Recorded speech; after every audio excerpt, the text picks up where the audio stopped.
Hello everyone, welcome to my video. This is about installing Oracle Enterprise Linux version 8. This is version 8.2 and we will be installing using the VMware virtualization. You guys can also use the free tool which is also virtualization technology, that is VirtualBox, which Oracle actually provides. So I have already downloaded the Oracle Enterprise Linux version 8.2 from the Oracle Cloud Delivery. That is the website. You need to have a Oracle account and free subscription to that website so that you can download the softwares. That is Oracle Enterprise Linux 8.2. That is what we are going to install today. So let's get started. So what I'm going to do is, let me start creating the virtual machine. I will stop in the specific places where I would like to notify you if there are any specific issues before you install it. So in this particular page, the initial page, don't choose the typical recommended installation way. Choose the custom installation way. Why? Because the thing is that there are some known issues in the bugs in the Oracle Enterprise Linux as well as CentOS version 8, which I already posted in my YouTube channel. So choose the custom and advanced way of installing it. Go next. Select choose whatever is default here. Don't modify anything. Let's go next. Now this is an important page. You need to stop here. You don't need to select the install disk image ISO, not now yet. What we will be doing is we will be configuring everything, and as soon as we are done with that, then we will be eventually attaching the ISO file to this virtual machine, and then we will start installing. So what we will say that we will install the operating system later, and then we will say next. Choose the Linux, because this is Oracle Enterprise Linux, so choose Linux. This is what you can choose, the Oracle Linux version 764-bit, because the thing is that in my VMware 14 there is not a new one after this, so there should have been Oracle Linux version 8, but it's not there yet. So we'll choose the latest one, whatever is there. Go next. I will name this machine as Oracle Linux 8. Okay, we'll create a folder where we will be installing our virtual machine. So I'll create this in my VM drive F and create a new folder under it. That will be OL8. I have created one folder, Oracle Linux 8. I'll choose this, I'll say yes, and then next. Everything will be installed in OL8. Okay, I'll choose the processor too. This will be completely according to your laptop configuration and your computer configuration. Go next. Choose the amount of RAM required. I would recommend you to choose 4 gig minimum if you are installing the Oracle database, and rather the rack and those high end stuff from Oracle, then better go for a more configuration. So I'm actually choosing, because I will be installing the Oracle database 19C. So because I have ample amount of RAM, so what I will choose is 10 gig. In no way is that in actually you guys shouldn't have any problem in running this Oracle Enterprise Linux version 8 using 4 GB RAM and then playing around with it. Okay,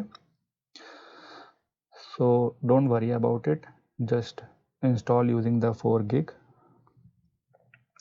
It will be kind of a minimum RAM you will have on your machine, but as soon as you will start installing the database and other features Oracle provides, then there will be a problem with the RAM and problem with the machine. There will be lag. So what you can do is shut down the machine again and then modify the memory size and then increase it later. Okay, So let's move on. I'm using the bridging network. Why I'm using the bridge network? Because this is actually replicating the home network of mine. So if let's say my router is providing the IP addresses, right? The DHCP server is leasing the IP addresses. So my current IP addressing scheme is 192.168.10. So there are scope of 255 addresses.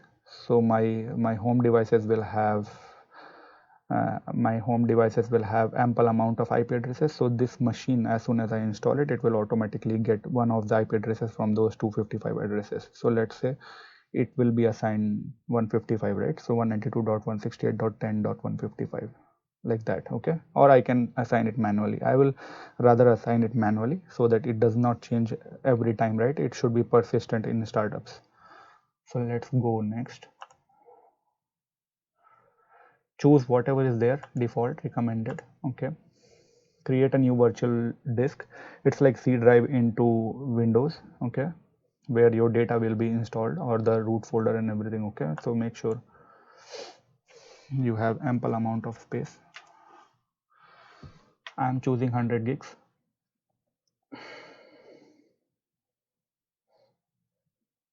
Good. So I'm choosing this 100 gig. And now this is very important section, as I have already defined in CentOS, but I will again define in here as well. This is specific to VMware virtualization. What will happen is when you will tick this, right, the virtual machine will automatically allocate this 100 GB of space. So it will be kind of 100 GB of chunk, or the space will be pulled out of your hard disk, and you cannot use that hard disk in any ways, because that is completely assigned to the virtual machine itself, right? But when you deselect this and choose this one, split virtual disk into multiple file, what will happen is whatever features you install on the database, right, whatever space it's taking, the remaining space will be left over for your own use. So if you, let's say, if you want to install something else on your folder, or keep the files or photos, right, on your folder, there will be space. It will not take all the spaces. I hope I made it clear. Let's see next. Store this virtual disk into a specific location. I will choose the location as this one, which I pre-created. Okay, say next. And because we have done everything here, we'll say finish. I will organize this into single instance. This is how I organize everything accordingly. Better way to see it, right? Proper manageability. And now what you need to do, as we all will need to do, is actually attach the ISO file here. So locate your ISO file. Okay, this is my version 8.2. So I located it. You will need to locate your own file at your own specific location. Usual location will be downloads. So make sure when you are downloading anything, make sure that you are locating into the proper place. Okay, so this is the complete configuration. 10 gig of memory, 4 processors. Okay, 100 gig of space, and CD and DVD, and that is ISO file we have detected. Network adapter is bridge, and everything is preset. Okay, so say okay and power on the machine. Click in the middle of the screen, the mouse cursor goes away, then you get the navigation. Use your keyboard to navigate to the install Oracle Linux 8.2 and say enter. Okay, if you want to come out of this virtual machine, because I'm moving my mouse but I'm no way getting the mouse cursor, what you need to click is press Control and Alt together, and you will see the mouse cursor, and you can use.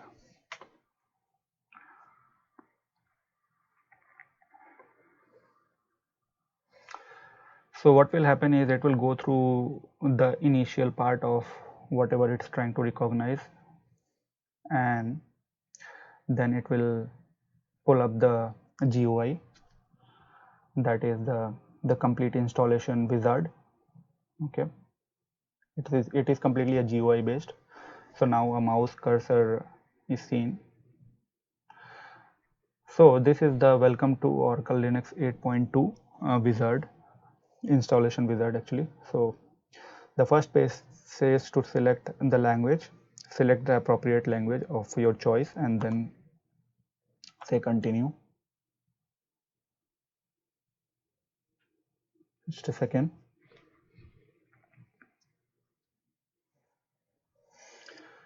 Okay, you see the red color stuff, we will fix that. So what it has done is it has automatically recognized the English US, that is a keyboard, let it be default. Installation source is whatever we attached, that ISO file. Okay, so that leave that be whatever it is. Now let's click the system section, that is the installation destination, and we will create a custom partition today. I will let you know how to create it, how to modify it, and then eventually we will install Oracle database, right, in the next video. So let's create the custom partition and fix this red stuff, right, whatever error it's giving. Click it. As we already know that there is 100 gigs we actually assign. Fine. So we need to say custom partition. Okay, don't choose automatic, otherwise everything will be slash root and the rest will be swap and the other partitions. Okay, so don't do that. If you have a specific feature to install, better to go for the custom partition. That's how you do it, right? So click custom partition, select that radio button and select done. Okay, it will pull up the new Oracle Linux 8.2 wizard. This section actually defines the complete hard disk configuration or the partition configuration, you can say. We will not use the LVM, we will use the standard partition. Okay, and then we will click plus sign. So the first partition will be slash, and I will partition to 20,000, that is 20 gig, and add the mount point. Perfect. I have 80 GB of space remaining. Now I will create a mount point, that is Aura data. This is where my database files will be sitting. You guys can create other mount point as well. If somebody, whoever is actually watching this video and who is not the Oracle person, they can create a separate folder, maybe file folder or separate location, right, for their needs. This name can be anything, but it should be starting with slash, the forward slash, and then the name. Okay, the desired capacity I am keeping this is 30,000. Okay, 30 gig of space. Now I have 50 gig of space left. Now we will create a swap. So I hope many of you might be knowing about swap, but let's discuss about what is swap. Swap is actually, what happens is, let's say, because hard disk is very slow, as you all might be knowing, so the data will, when the user is actually writing something, maybe let's say a document or writing any text or whatever it is, right, they are actually querying something into the database as well, or trying to pull the picture from the hard disk, whatever they have kept. What happens is, the complete operating system way of how the operating system is defined is, the data is sitting on the hard disk. Okay, now when the user requests anything, data goes to the memory. Okay, and then it is given to the user, right? Now what happens when the other user is requiring the same data, the same picture, right, or the same data? So what memory does is, memory is defined in such a way, there is an algorithm, right, so that the file will still be sitting there for specific amount of time, so that when the user queries, the different user queries the same data, it will automatically fetch that particular data to the user rather than going to the hard disk, right? That is a very very cost intensive operation, right? It's very costly, right? A very slow process. But now when people will start uh, requesting for multiple data, right, now the RAM is filling up, and the system will get slower. So there is algorithm defined. What it will do, it will swap the unused data, whatever is there on the RAM, it will push it to the swap. So hard disk will behave like a secondary RAM, but it will be slower. It will push the least used blocks, least used data to the swap. So I hope I made it clear. Swap space should always be the 2 times of RAM, as I have created 10 gig of RAM.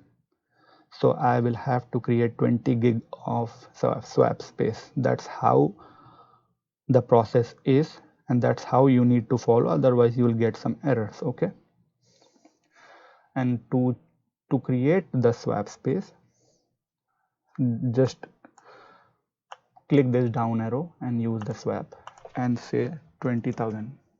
It will be according to your RAM, right? So let's say somebody has chosen 4 gig, then they will need to create 8 gig of undesired capacity. I think I made everything clear. So yes, let's move on. Add mount point. And last is we will use all this space for /Oracle.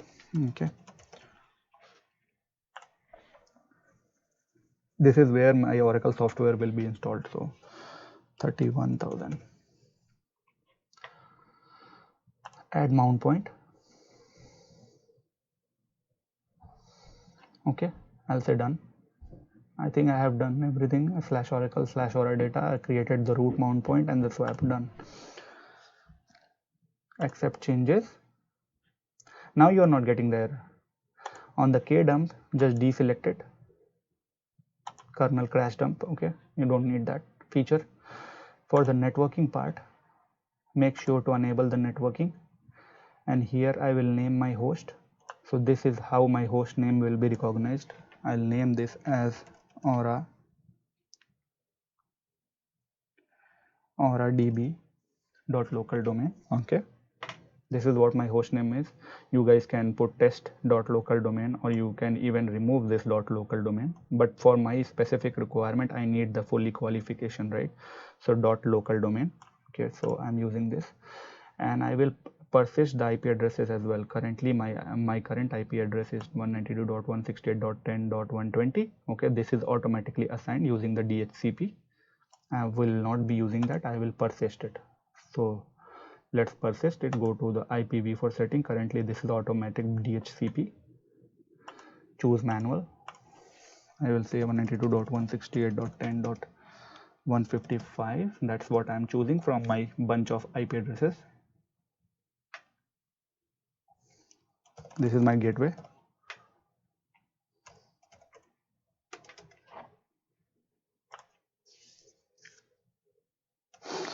Put the DNS server. In your home router, the gateway and DNS server will be same. Okay, so say save. If anybody has any questions, you can post on my my channel, and then I will answer accordingly. This will apply. Done. Everything is fine. Don't need to select the security policy. Begin the installation. It will go to the initial phase and will start installing the different mount points and all the packages, right? Let's create a root password. This is very important step, and make sure to create an easy one which you can remember. Done. So it will take around 15 minutes to complete everything. As soon as this completes, I'll come back. I'll pause this video. So welcome back. So this is going through the final setup process.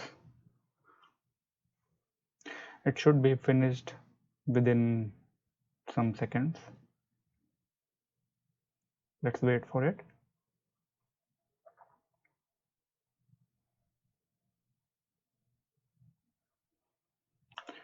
Okay, so let's reboot it.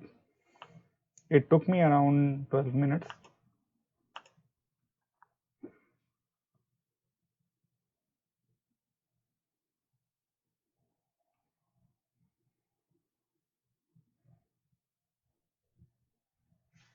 Wait for some moment.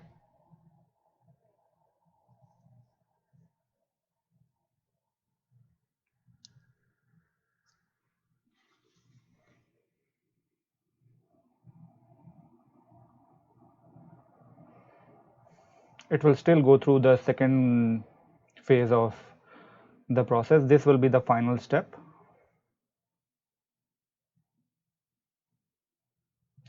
So you have to accept the license information.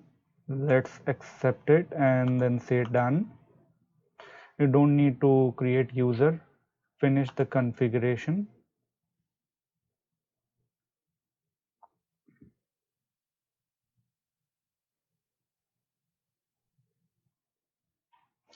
Say next. I will turn off the location services. It depends on what you want. So I'm turning it off. Skip it. So for this specific section, it forces you to create the user. Let's create one user. I'll create user by my name and then enter some password.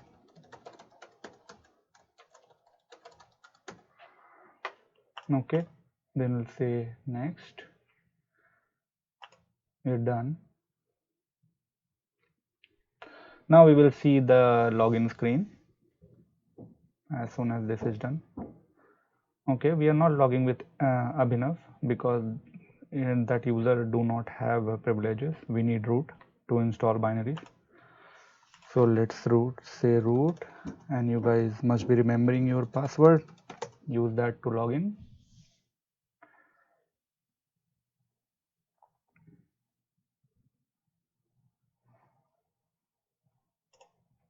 Okay.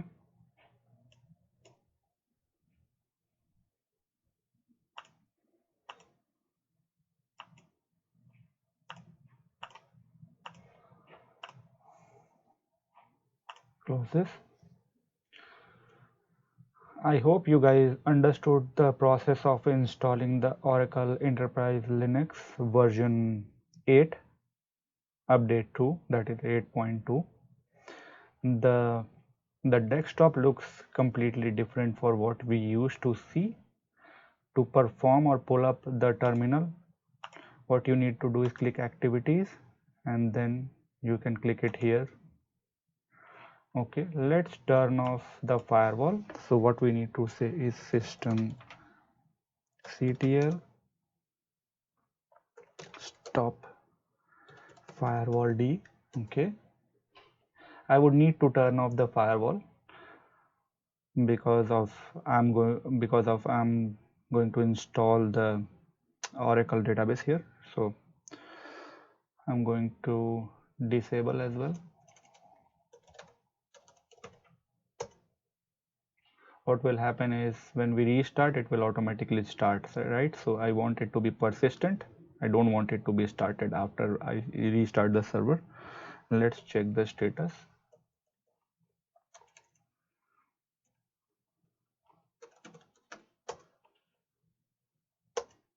Okay, we are done. It says inactive, dead. Okay, active, that's done. It's saying there are updates. Don't need to. I would not be installing any updates here.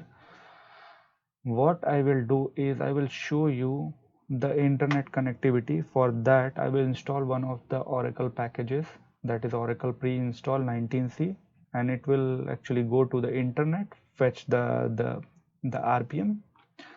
The Red Hat package manager will be fetching the packages from the internet, and it will be installing and updating it. Just a second. Let me check this particular statement actually installs it. I'll pull up, make it bigger. Let's wait for some moment. Let's see.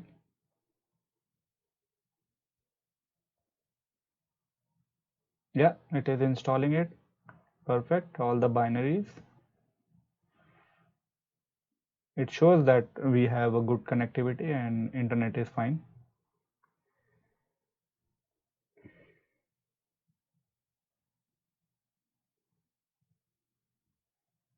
Okay, and let's put the or add the value in hosts file. So that is vi at c hosts. Say yes.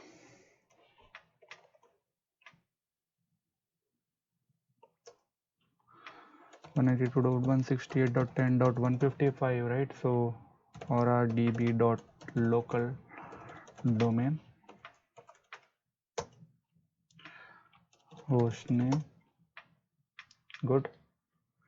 ifconfig to check the IP address. So everything is fine. I hope I made everything clear.